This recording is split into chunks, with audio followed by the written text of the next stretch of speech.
Olá, estamos aqui no nosso podcast do canal ZetaCast. Estamos aqui com uma ilustre convidada, a psicóloga Juliana Tavares. Tavares. Quero te agradecer pelo convite, por ter aparecido aqui com a gente. Deixa eu apresentar primeiro, Jessiane, que é a nossa entrevistadora também. Será a nossa. Prazer, né, Giovanni? Prazer.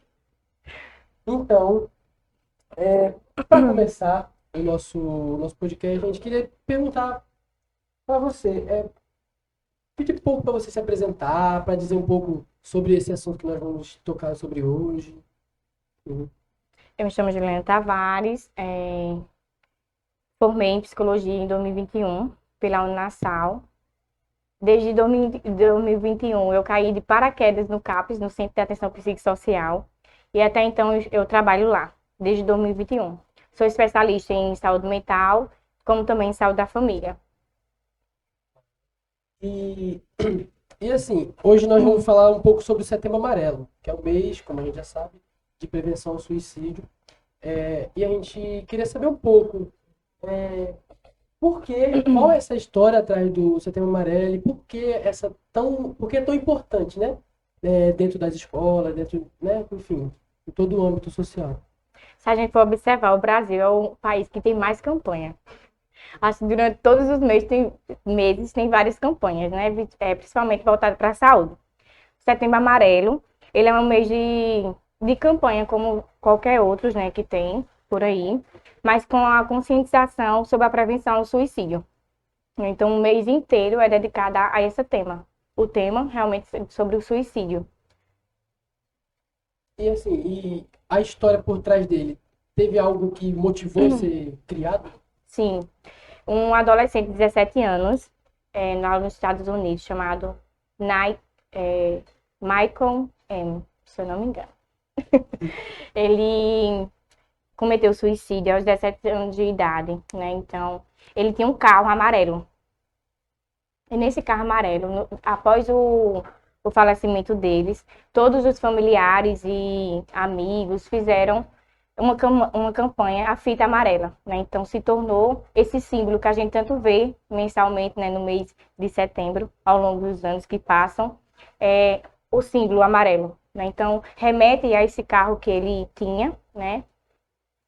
E também a cor amarela, se a gente for ver a simbolização que a gente traz, né?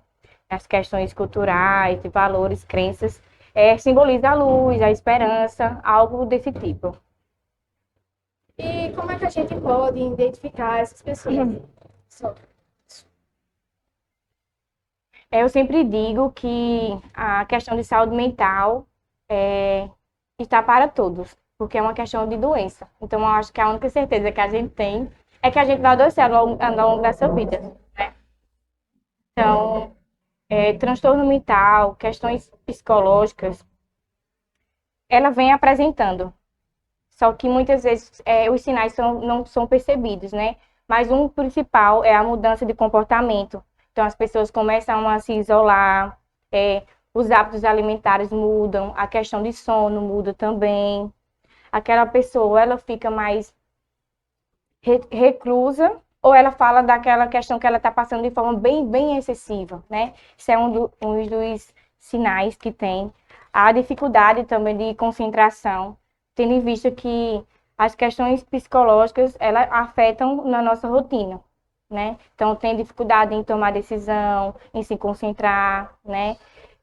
Hoje em dia, a gente vê uma grande demanda de questões psicológicas associadas às demandas clínicas, né? Sempre vai ao médico com dores de cabeça, dores no estômago, fadiga, fazem vários exames, mas não é constatado nada, não é visto nada, né? Nesses exames físicos, então tem uma demanda neurológica. Demanda psicológica.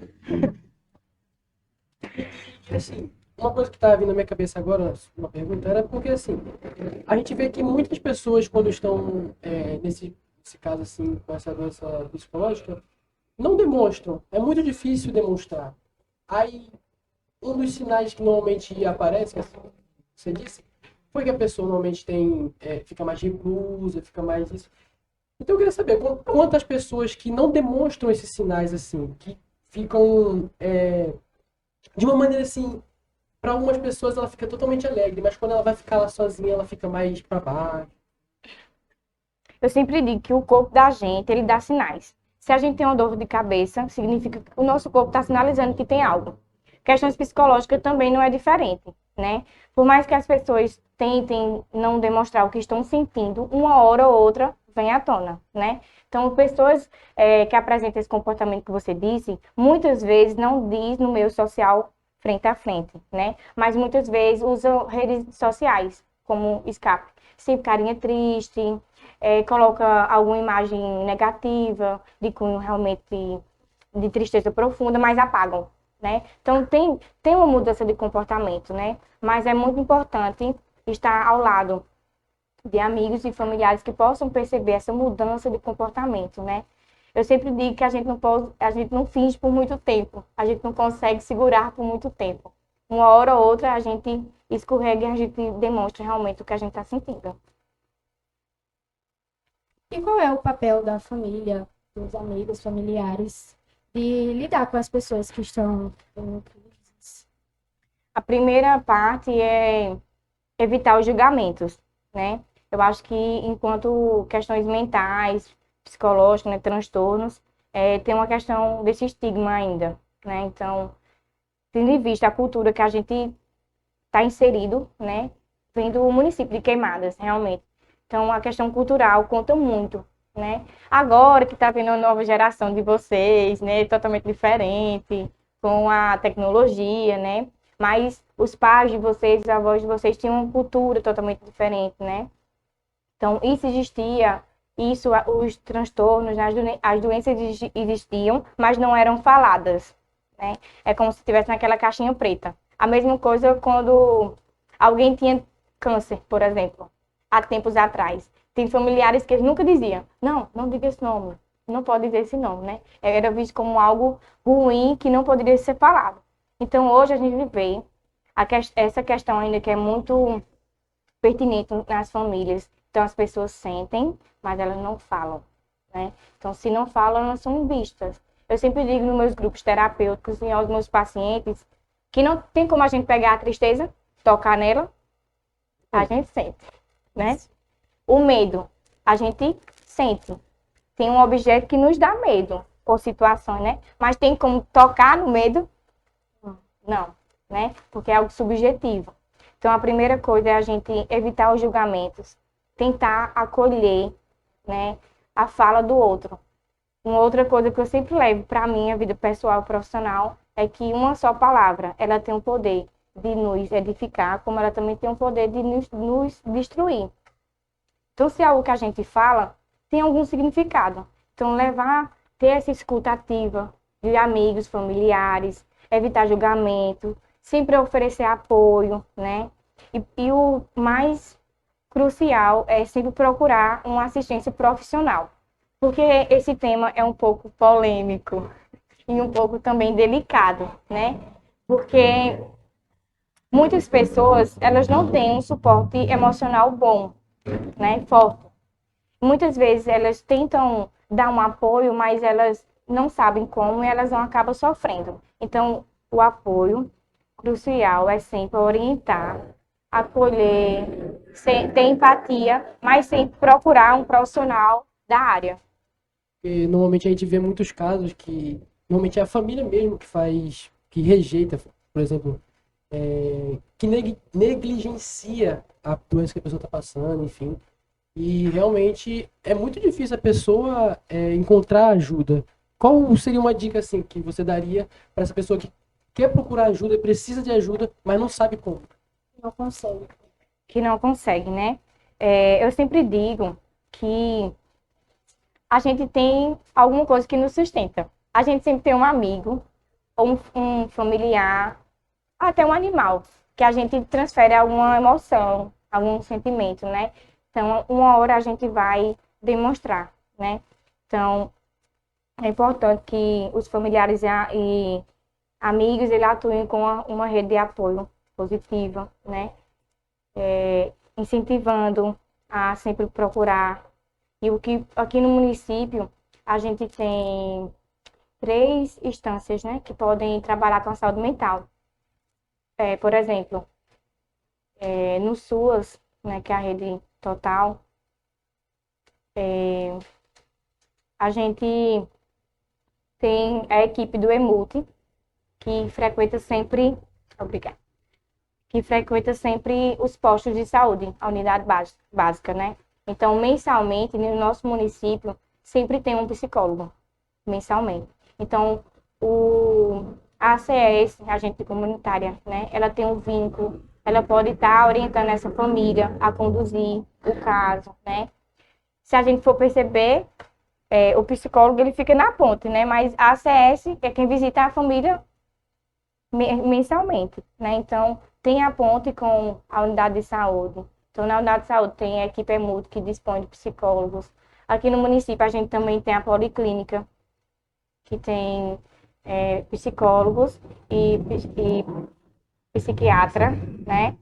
E também tem o CAPS, que é o trabalho, que é o Centro de Atenção Psicossocial, para transtornos graves e persistentes. Tem o Incluir também, que eu não sei se vocês conhecem, que vocês estão inseridos, não? Não. Eu não conheço, O Incluir, ele tem a ver com a educação, né?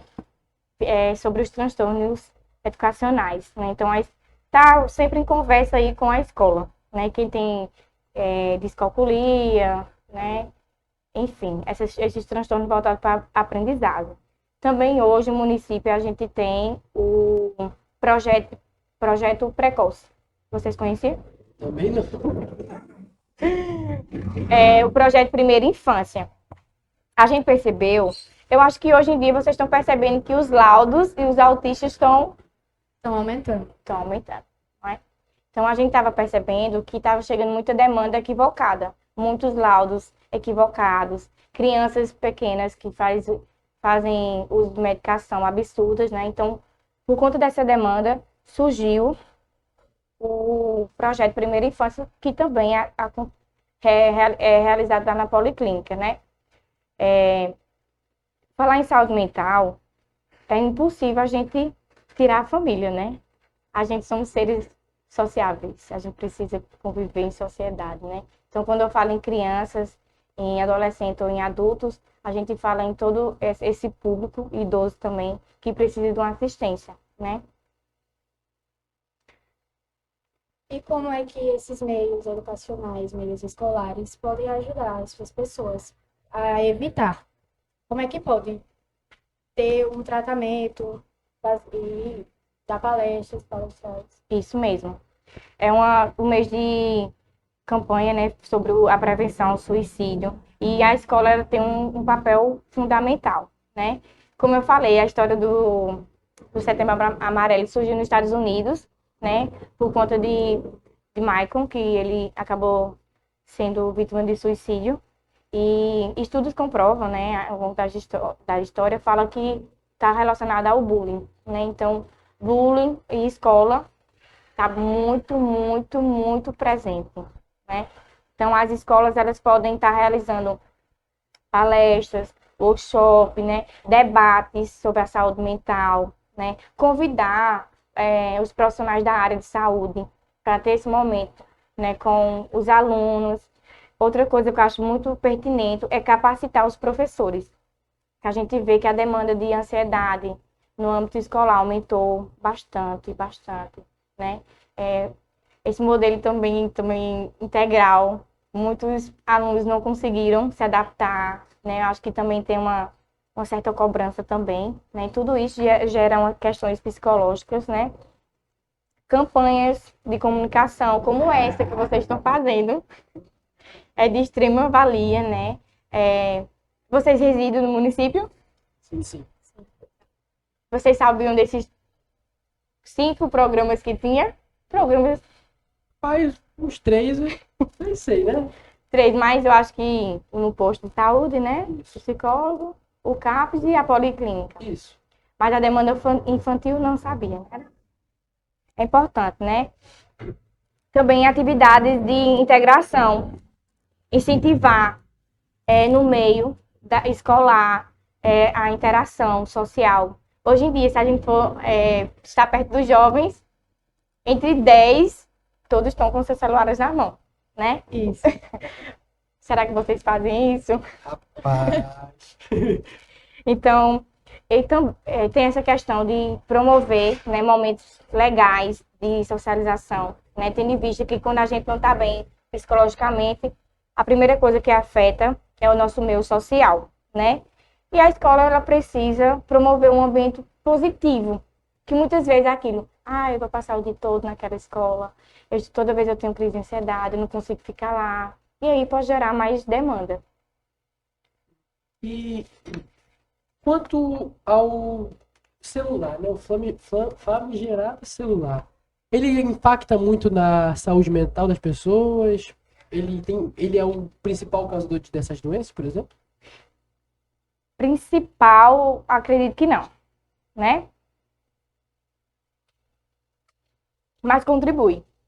Aquilo que eu estava falando, né? Vocês são uma nova geração, totalmente mais diferente, totalmente conectados, né? Então tem impactos positivos, né? Vocês socializam mais. Muita gente, muita adolescente não gosta de escrever, mas gosta de digitar. Estão sempre entregados em grupos, em jogos, né? Nas redes sociais. Mas tem impactos negativos, né? Que principalmente as redes sociais. O que é visto nas redes sociais.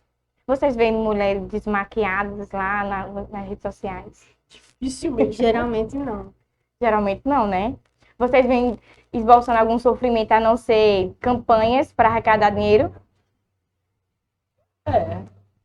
Geralmente são só campanhas, né, que mostram o sofrimento para arrecadar dinheiro. Mas não é geralmente uma pessoa que sempre está mostrando o lado negativo da vida, né? Então, um dos impactos negativos é isso. Mostrar essa vida perfeita, que consegue tudo. Eu acho que esses jogos digitais que falaram que ganham dinheiro foi um efeito rebote para muitos, um auge. O auge de tudo, né? De uma vida perfeita, que você conseguir tudo. E hoje a gente está descobrindo aos pouquinhos que são vários golpes, né? Então, a questão financeira também impacta muito na questão psicológica, né? É um dos fatores que podem acarretar a uma pessoa levar a cometer suicídio, né? Fins de relacionamento, questão de trabalho, né? Várias questões. E também na internet tem uma grande questão que é o cyberbullying, né? É pouco falado, mas existe muito, né? Que é o assédio online, né? Nos comentários que vocês... Eu sei que vocês mexem no Instagram. Nos comentários lá embaixo. Não tem os famosos haters? Isso. Tem mais comentários positivos ou negativos? Normalmente é negativo. Normalmente é bem negativo. Relativo, né? Vai e volta, né? Então, essa exposição que a gente se coloca na internet, né? Eu ouvi um paciente uma vez dizendo que a internet é sem lei. E quando sempre tem alguma questão, principalmente esses artistas, né? Os blogueiros, eles sempre dizem que tem lei, né? Então, eles mostram que realmente essas pessoas que são haters, eles precisam pagar por isso, né? A dependência também que essa ferramenta maravilhosa nos causa, né? Vocês dormem com o celular perto de vocês ou longe de vocês? Oxe, é do lado da minha cama, assim, logo no criado mundo. Às vezes acorda, já vai assim, ó. Procurando Vai o ser- celular. Pois é. Às E vezes- às vezes não tem uma finalidade, né? Essa dependência também que nos impacta, né? Então, ao acordar, passa horas deitado mexendo e atrapalha a rotina, né? Nosso cérebro ele é muito ativo, então a luz remete a algo para a gente estar atento, né?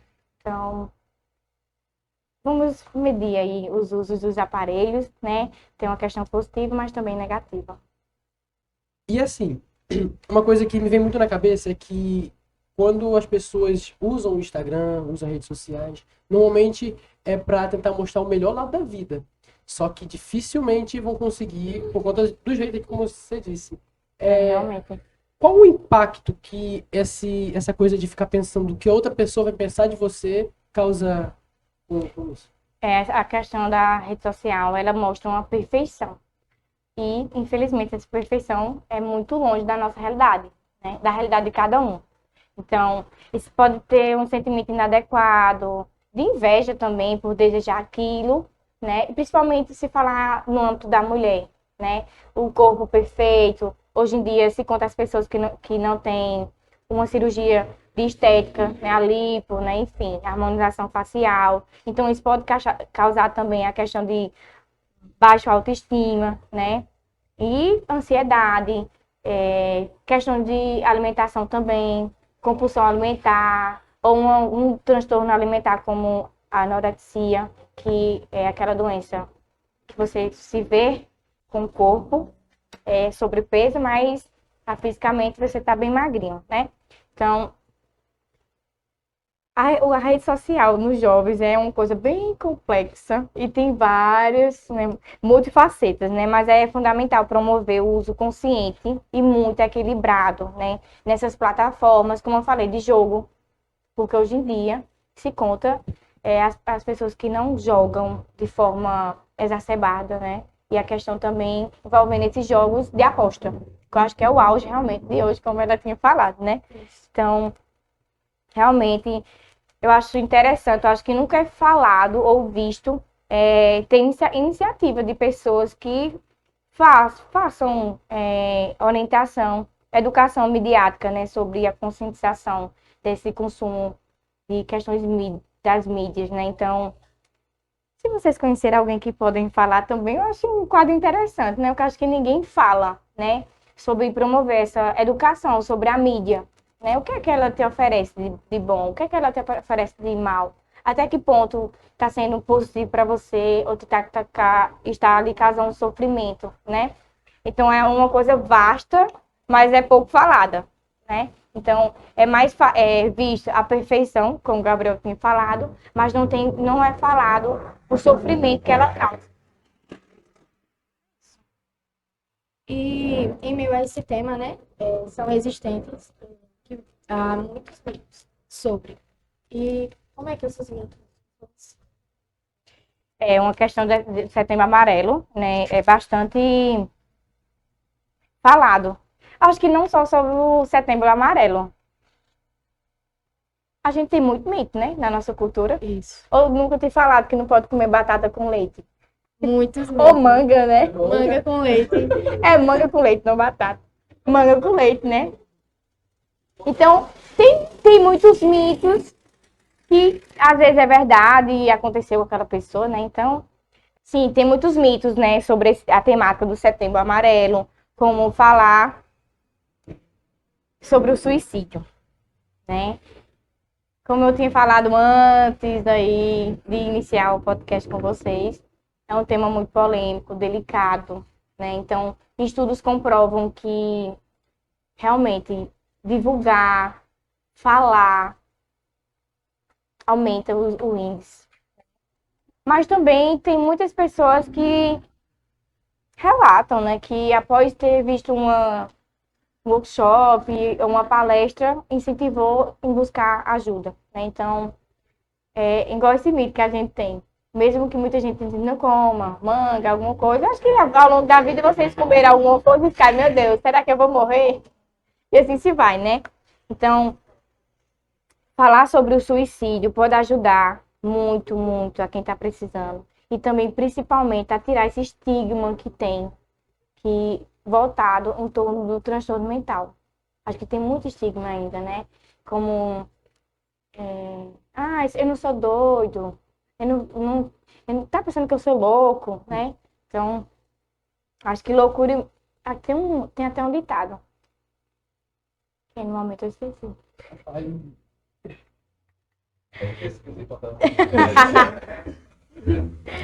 Não, de psicólogo e médico, não. De médico e psicólogo, todo mundo tem um pouco. É uma coisa assim. Se eu lembrar, eu falo depois. Né? Outro mito também pessoas que falam sobre o suicídio não vão se matar. Tem muito isso. Quem fala não vai fazer. Você está falando, mas você não tem coragem de fazer, né? Então, fica estimulando a pessoa. desdenhando da dor da outra pessoa, né? Então, na realidade, muitas pessoas que falam sobre o suicídio, elas estão tentando expressar a dor. Como eu tinha falado, e Gabriel tinha comentado também, que muitas pessoas têm dificuldade em dizer, mas muitas dessas pessoas que são tímidas e reclusas já tentaram alguma vez, mas muitas vezes são desdenhadas, né? É levado uma brincadeira, né? Ah, deixa de leseira, menino, tu não tá doido não, né? Então, a forma que a gente se comporta impacta muito, muito na vida do outro, né? Então, é crucial levar os sinais que o suicídio tem, né? Eu tinha falado anteriormente, isolamento social, a mudança do comportamento, de humor, né? Então, eu acredito que todos nós temos uma questão psicológica, né? Todos nós temos nossas questões. E eu acredito que enquanto vida tiver, a gente sempre vai ter alguma coisa que nos perturba, nos emocione ou nos desequilibre mesmo, né? Mas o importante é a gente reconhecer, buscar ajuda e sempre ajuda profissional, tá? Ajuda profissional e tentar melhorar, né? Também tem outros, né? Apenas pessoas com doenças mentais que têm pensamento suicida. Isso é mito, isso é mentira. Não, não é, né? Então, tem estudos que dizem, né, que realmente o transtorno mental, ele apresenta um risco maior, né, para essas pessoas, para elas cometerem suicídio, né? Embora os transtornos mentais, ele aumenta o risco, pessoas sem diagnóstico, né, nenhum diagnóstico mental, elas podem sim ter pensamento suicida e tentativa, né?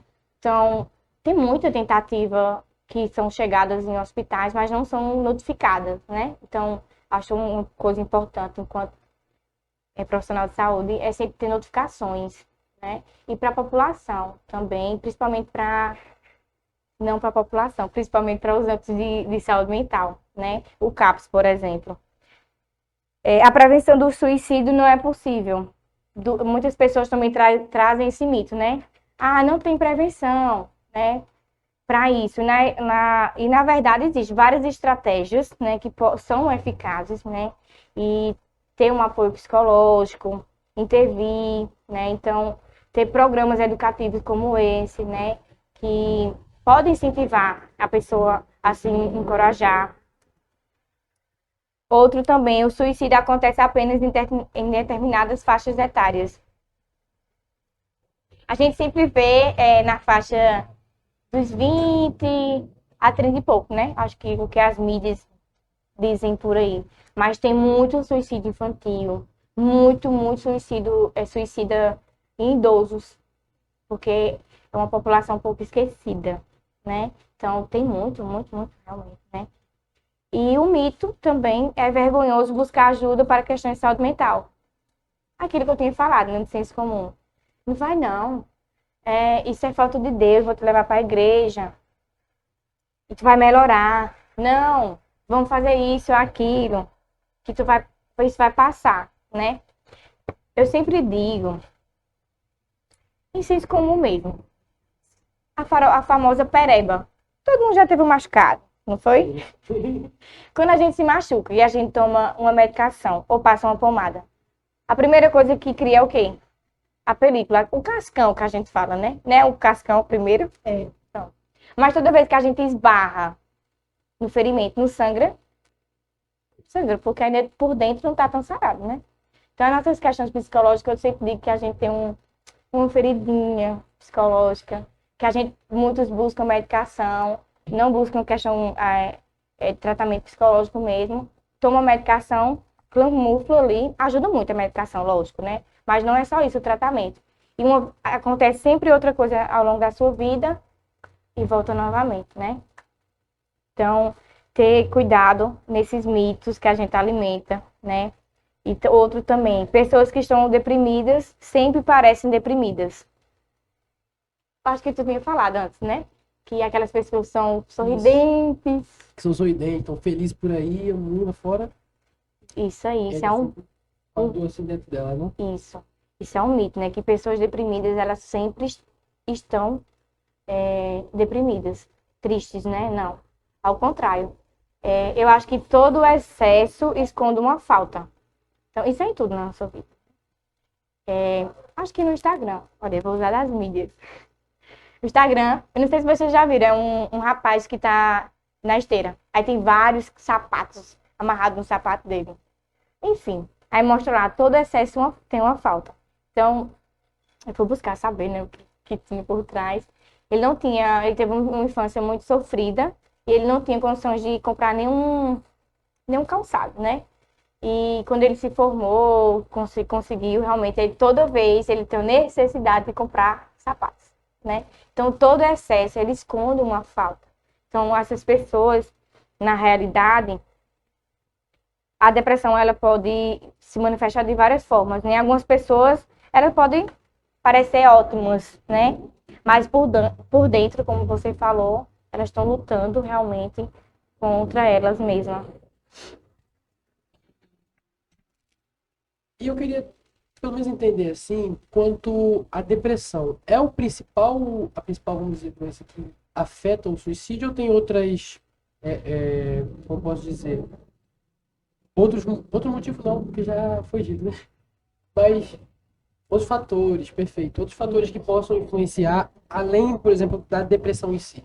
Ou se é só ela aqui. Como eu falei, né, a questão os transtornos, pessoas que têm transtornos, realmente isso influencia, né, tem um certo peso, não é que influencia de forma direta, mas já tem um viés aí, né, que já apresenta uma demanda psicológica, né, frente ao transtorno que aquela pessoa está enfrentando e pode sim ser um gatilho para ela cometer suicídio. Mas não é uma via de regra, né? Então, qualquer pessoa que está passando por um sofrimento psíquico intenso, muitas vezes elas podem pensar dessa forma, né? Então, é impossível você dormir sabendo que amanhã você não tem nada para comer. Tem como? Não, né? Viver em extrema pobreza, né? Então, perda de parentes também, a questão do luto. É muito difícil o luto, muito difícil, né? Então, o luto ele tem várias fases. Então, enfrentar. Acho que a questão do suicídio é o seu enfrentamento frente à sua dor, né? Que muitas vezes é insuportável. E muitos vê isso como uma saída, mas não é a saída, né? A gente vem falando aqui que tem, hoje em dia, profissionais capacitados. Antes era um tema que não era falado, né? Hoje é muito falado, ao ponto de ter podcast, né, nas escolas, como vocês estão fazendo nessa iniciativa. É um tema muito delicado, né? Mas que é importante falar. Não só falar, mas agir. Acho que eu sempre digo que nosso pensamento, ele é um ensaio para a ação. Então, é importante a gente falar, pensar e agir, né? Então, a gente ter esse ouvido ativo, que a gente dá sinais. Eu sei, quando vocês eram criança, vocês queriam alguma coisa com manhinha, aí vocês se ficavam emburrados, faziam uma cara assim, ó, não tô, não quero. Mas lá no fundo queria que manhinha fizesse, né? Então, tem uma forma, cada um tem a sua forma de se expressar, né? De falar, mas a gente dá sinais. O nosso próprio corpo, no sistema fisiológico, né, físico, ele dá sinais. Se a gente tem uma inflamação, a primeira coisa que a gente tem é febre alta, né? Então, as questões mentais, a gente também dá sinais. Isolamento, choro constante, preocupação excessiva, estresse excessivo, né? Então, tudo pode piorar, assim, né? Acho que se a gente tem uma questão pequena, se a gente não resolver, ela se torna maior, né? E outra coisa que eu sempre digo aos meus pacientes, é um pouco duro, mas é uma luta deles contra eles mesmos, né? Sobre os seus próprios pensamentos, né? E ficar à mercê dos pensamentos de tudo que vem vivenciando. Mas eu sempre digo que a gente, enquanto ser humano, a gente tem uma capacidade incrível, né? De muita coisa. Então, desmistificar os mitos é muito essencial, né? Promover a compreensão clara. Então, se vocês ouvirem por aí, fulano é doido. Às vezes a gente fala na brincadeira, né? Mas isso é uma coisa muito séria. Então, a gente parar de dizer isso, louco, doido, né? Vai criar juízo, né? Então, acho que tu vai sair disso, enfim. Existem esses mitos, a forma que a gente fala, acho que a gente precisa se reeducar. Acho que o brasileiro precisa se reeducar, né? Frente às linguagens que a gente leva. O brasileiro tem essa questão de brincar muito, né? Mas eu acho que o bullying realmente vem para mostrar que a brincadeira pode tirar a vida de outra pessoa, né? Isso como eu falo. E em questão do nosso autocuidado, das pessoas que já passaram por essa situação, o que é que pode nos ajudar a voltar a ter certas coisas? É, eu volto a olhar não só para pessoas que têm demanda psicológica ou quem tem transtorno, eu também volto a olhar para os familiares, né? Eu sempre digo para os familiares dos pacientes, né? Se cuidem. É impossível vocês cuidarem de uma pessoa se você não está bem. Tem como cuidar de uma outra pessoa se você não está bem? Não tem como, né? Então, para a gente cuidar, a gente tem que se cuidar, né? Outra coisa, vou adentrar mais aqui, mas outra coisa que me veio à mente agora é nas redes sociais, que tem muitas pessoas dispostas a falar sobre o tema, sobre o Setembro Amarelo, mas oferecem escutas, né, ajuda, mas tomem cuidado com essas escutas, né, porque muitas vezes a pessoa não está bem e acaba ficando ruim também, né, de saúde, sendo um gatilho para aquela pessoa que estava escutando. Então, a escuta psicológica, ela é pesada. Eu faço terapia também, acho que é uma das questões cruciais da profissão da gente, né? Tanto por nossas questões pessoais, mas também a supervisão dos casos que a gente leva para outros psicólogos para discutir, né? Ter outra visão. Então, essa questão do autocuidado, acho que parte do paciente, do familiar, dos profissionais que estão de frente também. Então, quando falo de autocuidado, eu só consigo ver essas três instâncias, né? Não só falar do paciente. Uma principal é a atividade física. Vocês fazem atividade física? Vamos conhecer aqui nossos apresentadores. Eu tava com uma ideia na minha cabeça de, né, começar a dar uma corridinha, mas no mesmo dia eu desisti. Mas de vez em quando eu pratico alguns esportes. Às vezes, raramente, mas geralmente até que não. Só tá mais na escola, né? E nas aulas de educação física. Ou vai ou fica reprovada, minha mulher. Brincadeira. A questão da educação física é extremamente importante, né? Então, ela libera nossos hormônios. Ou quando vocês comem, vocês ficam tristes? Depende, né? Se comer muito. Brincadeira. Fica feliz, né? Não dá aquela sensação boa de bem-estar, de saciar, né? O hormônio está sendo liberado. Então, quando a gente pratica atividade física, a gente tem essa oportunidade dos hormônios ser liberados, né? Então, essas medicações que são usadas na depressão, na ansiedade, né? Recentemente, mas não persistiu. Um estudo saiu, estava pesquisando na internet, né? Que 30 minutos de caminhada valia, né? No caso, 50 ml de sertralina, que é uma medicação, né? Mas não foi para frente, foi só uma suposição, né? Mas para a gente ver que as medicações, elas agem no nosso corpo com um propósito. Vocês tomam vitamina por tomar? Vocês tomam porque precisa no corpo de vocês, né? Então, com relação aos psicotrópicos, né? Que são os remédios de controle especial que agem no nosso sistema nervoso central, eles precisam preencher, né? Nesses hormônios, o que é que está faltando. Então, a corrida ajuda muito, caminhada, alguma atividade física, né? Muito, muito importante. Uma alimentação saudável é de extrema valia.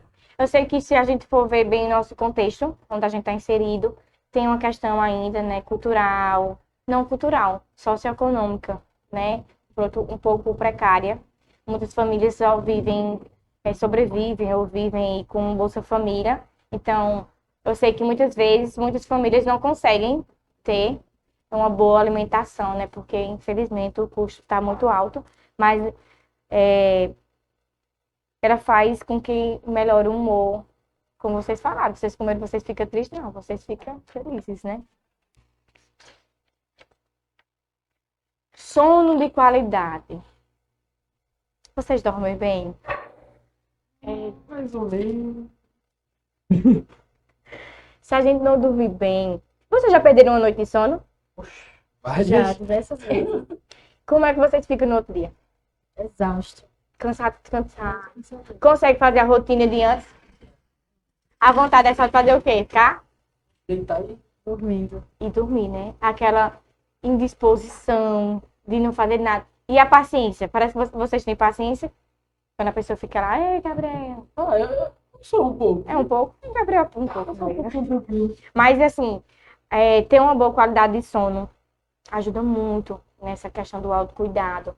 Então, se a gente for ver bem, são coisas simples que está dentro do nosso cotidiano, mas a gente não consegue realizar. Realizar a caminhada, viu, Gabriel? Fazer uma atividade física. Hoje a gente tem internet, que no YouTube é o que mais tem, né? Exercício, né? Lógico, não vai fazer um exercício que prejudique o seu corpo, né? Mas uma caminhada, tem dança hoje, né? Tem muita coisa. A conexão social, né? Muitas pessoas se isolam. É importante a gente viver em sociedade. É importante como hoje, o contato que vocês têm, que a gente está tendo, né? Então, a vivência que a gente tem no nosso dia a dia, com as pessoas que a gente está, nos ajuda muito, né? Então, por mais que você venha arrumada, não é bom você receber um elogio, perguntar se a pessoa está bem. Gabriel, você está bem? A gente saber se você se alimentou bem. A gente saber que tem outras pessoas que se preocupam com a gente, né? Então, é uma coisa muito importante a gente ter essa conexão social, né? Ter, como eu tinha falado, cuidado nas redes sociais, né? Então, o autocuidado não é só coisa boa, fazer um skincare, como diz na internet, né? Ter uma boa alimentação, mas ter regras. Eu acho que hoje em dia está muito liberal. Acho que as pessoas não sabem. Me diz tua rotina, mulher, não sei como é a minha rotina. Como assim? Você não sabe a rotina da sua vida, né? Então, às vezes nem tem, né? Então, não é nada. O nada, se a gente for pensar o nada, não existe, né? Então, a gente precisa de uma rotina, né? A terapia é uma boa ferramenta, né? Para quem tem essas demandas, né?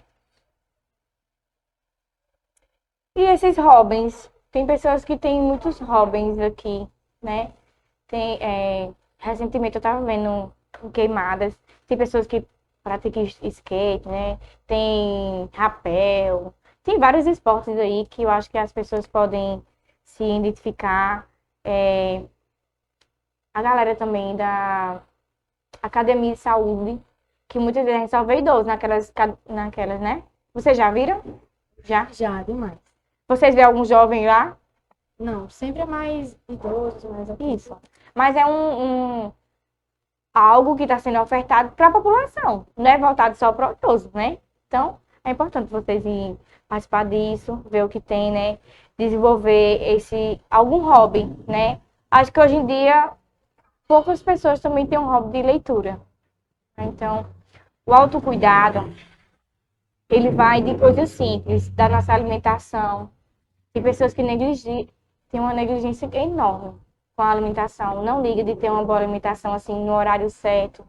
Não, muitas vezes, por várias questões de trabalho, família, muitas coisas que acontecem, param de voltar à questão da autoestima, autoimagem, né, de tomar um banho relaxante, de ajeitar o cabelo, né, de passar um creme se tiver hidratante, né. Aos poucos a gente vai se descuidando, né, descuidando do nosso corpo. Então é importante a gente, corpo e mente está interligado. Então a gente tem que cuidar da nossa mente e nosso corpo em conjunto. E como é que a gente pode, né, lidar com os impactos emocionais e a questão do luto após a perda de alguém? O luto é uma questão difícil, né? Toda perda é difícil. Você já perderam algum animal de estimação? Já, Foi ruim? demais. Não, Gabriel? Eu acho que não. Eu tive muito pouco animal assim na minha vida. Ou um parente? Não, eu já tive animal sim. Foi até recente, mas Não liguei, não deu, não foi tão impactante, sabe? sim. Mas já perdeu alguém? Já, mas não era muito próximo Também ainda. não, né? Mas o luto, a gente sempre fala de uma pessoa que morre, né? Mas o luto é a perda de algo. A perda de que algo que nos tinha um grande significado, né? Como no caso dela. Era o quê? Um cachorro, um gato? Não, era um passarinho. Era um passarinho. Pronto. Chorou. Demais, quando que era um apego muito grande. E sente falta, né? A rotina de chegar, não estar lá, de cuidar, né? Então, o luto é uma perda. Então, tem pessoas enlutadas do emprego, que era aquele emprego que sempre desejou. Aí começa, com vários sintomas, né? Que podem levar a uma depressão. Então, o luto, ele tem várias fases. Ele tem cinco fases, né? Então, de revolta. Aquela revolta. Acho que você já participaram de algum velório, alguma coisa, né? Ai, por quê? Isso não está acontecendo. Negação, né? E outras aí. E ter cuidado, né? Eu acredito que o luto, ele tem que ser vivenciado. A dor, ela tem que ser vivenciada, né? Porque ela nos molda. É difícil, mas elas nos moldam, né? A gente fala e a gente conta nossas experiências, nossos contatos, né? Com base na nossa experiência. Por exemplo, uma experiência com dentista. Se eu for falar, vou ter experiências horríveis, vou dizer horríveis para vocês. É a experiência de vocês, são positiva ou negativa? Com o dentista. Dentista? Rapaz, eu fui muito poucas vezes no dentista. Isso aí. É de boa, né? E entre você? Ou mais negativas. Negativo. É. Poucas vezes, mas Então, a gente atrela as nossas vivências. Mas, Juliana, o que é que tem a ver um dentista com o luto? É para mostrar para vocês que cada pessoa tem uma vivência diferente, né? E a nossa vivência, ela vai dizer a forma que a gente vai enfrentar. Então, com relação ao luto, é de extrema importância ver os sinais, né? Então, a pessoa, ela vai realmente ter período de choro, né? A alimentação vai ser um pouco difícil, né, de se alimentar, a questão do sono, de retornar à rotina, né? Porque tem uma quebra aí, né? Então é importante elaborar o luto. E a elaboração do luto é particular de cada pessoa, como eu tinha falado. É a elaboração das nossas vivências, como eu tinha exemplificado, a questão do dentista. A gente elabora de forma diferente as nossas vivências, né? Então, cada pessoa tem uma forma de lidar, né? Mas ter muito, muito cuidado. Se os sintomas estão muito intensos, precisa de uma ajuda psicológica e psiquiátrica, né? Então, mais de 15 dias, 8, 5 dias sem dormir, não pode. 3 dias sem dormir, de maneira nenhuma, né? Consegue dormir, não consegue se alimentar, choro constante, sentimento de desesperança, né? Não consegue fazer nenhuma atividade mais, nada. Não consegue fazer nenhuma atividade de rotina como antes, né? Então, todos os sintomas psicológicos que apresenta a pessoa, e ela tem um impacto na rotina, então significa dizer que precisa de ajuda profissional, que precisa realmente de um cuidado, né? Então, pessoas que têm crise de ansiedade, têm uma crise e até certo ponto conseguem manejar, mas outros já não conseguem mais para a escola. Então, já antes estava um pouco ruim, mas agora já está lhe atrapalhando. Então, requer atenção. Com relação à ansiedade, já que eu falei dela, ansiosos todos nós somos. A gente precisa ser ociosos, né, para provocar a gente sair daquilo que a gente tá, né? Mas a ansiedade, ela tem outros sintomas, taquicardia, sudorese, suor frio, né? Falta de ar no peito, tremores, enfim. Tem vários outros sintomas aí. Mas prestar atenção, a pessoa que está vivenciando o luto de uma pessoa que faleceu, de uma perda de um animal, ou de um emprego, enfim, né? O luto, ele é uma perda no geral. Então, é fundamental essas pessoas estarem com alguém, né? Ter apoio emocional é fundamental. Né? Não deixar a pessoa sozinha. E vivenciar. Muita gente diz assim, sua mãe faleceu. Tira tudo de perto dele. Não, não deixa ele ver a foto que vai começar a chorar. Tira isso daqui. Evita, né? Ou até no mesmo, no dia do velório, dopa uma pessoa, que é muito comum na nossa região. Quando a pessoa está em um sofrimento psíquico muito, muito grande e não suporta, sempre dão medicação, né? E eles não ficam no estado de consciência muitas vezes, né? E não lembram depois de nada. Isso é uma das angústias das pessoas, né? De não lembrar do último adeus. Então, ter cuidado, ter o olhar realmente para essas pessoas que estão vivenciando o luto. Não deixem prolongar o sintoma. Muita gente prolonga o sintoma, né? Então, atendo pacientes que sofrem por luto de um pai, por exemplo, né? Há 8 anos atrás, ainda sofre de forma muito, muito forte. Então, já não é mais um luto, né? Já está num processo aí de um transtorno mental, muitas vezes com sintomas depressivos, né? Então, nosso corpo, nossa mente fala, a gente precisa estar atento aos sinais, né? É difícil, porque é subjetivo. Como eu tenho falado com vocês, né? Não tem como tocar na tristeza, no medo, mas a gente, uma hora ou outra, a gente demonstra. E eu sei que a família de vocês conhece vocês, quando vocês estão com raiva, ou triste, ou meio assim, eles vão lá e conversam com vocês. O que é que foi, Gabriel? Seu nome? Gesiane.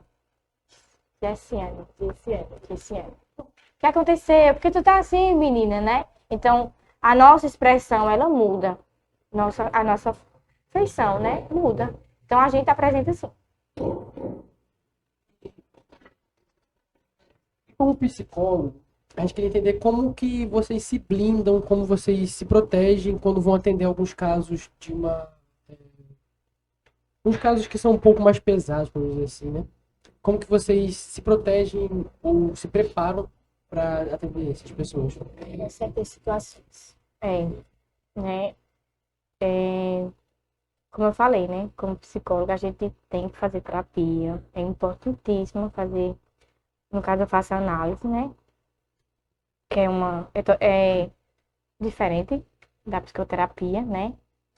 Só em termos de conduta e questões teóricas, né? Mas a mesma função ainda. Eu faço análise. A gente não para de estudar. Sempre tem que estar se atualizando realmente, né? E a questão também da equipe. Acho que do apoio. A gente tem uma equipe, tem um apoio familiar, mesmo se em alguns casos a gente atenda na clínica. Só não está o profissional, está o paciente e o familiar, né? Então, todo mundo junto ali consegue conduzir de uma melhor forma, né?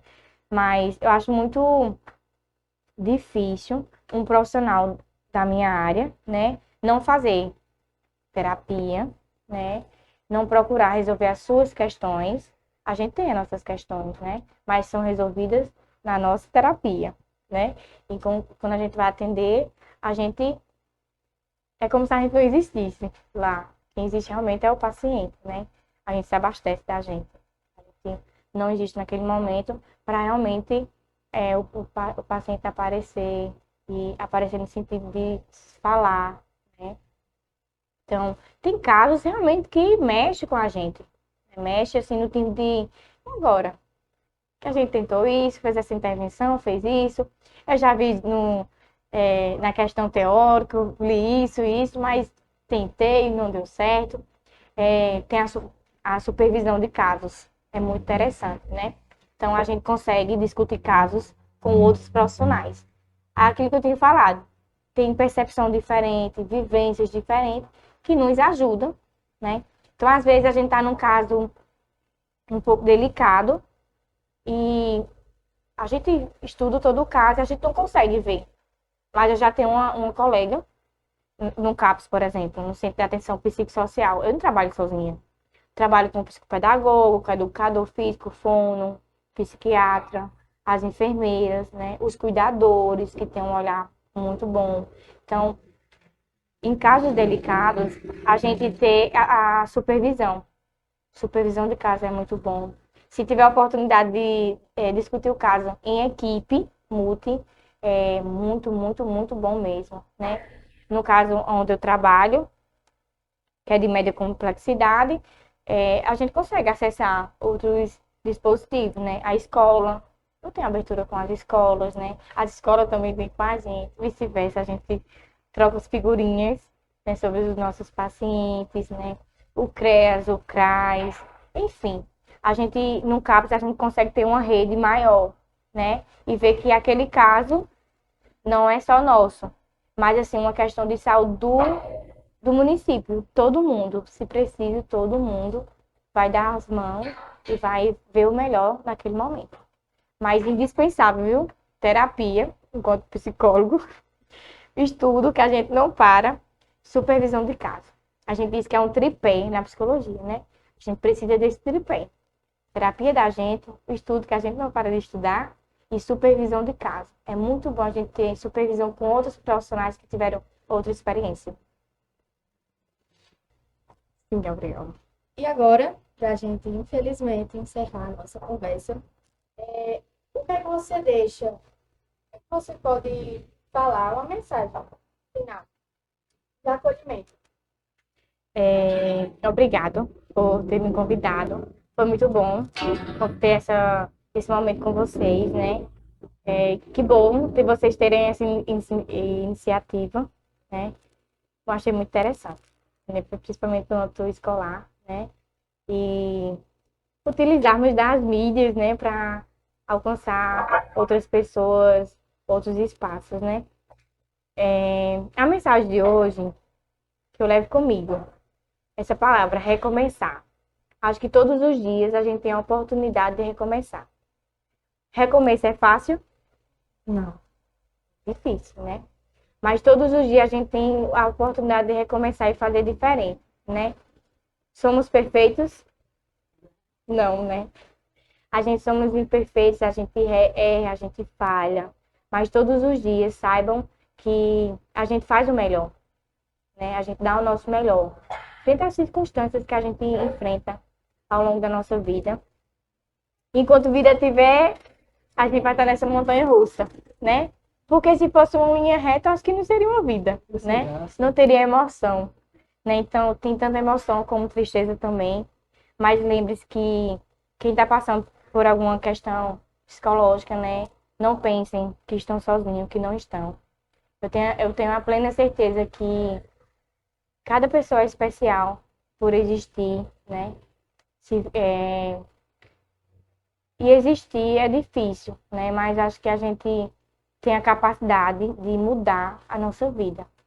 Sempre digo que um dia pode definir muita coisa na nossa vida, né? E um dia a gente pode ganhar um Pix. Será que a gente ganharia um Pix de 1 milhão e ficaria rico? Ou um dia, infelizmente, a gente poderia sofrer um acidente e ficar em uma cama, né? Mas em frente a uma cama a gente poderia fazer outra coisa também, né? Então, acho que todos os dias a gente tem a oportunidade de recomeçar. Então, que a gente recomece quantas vezes for necessário, né? E saibam que cada um é muito forte, né?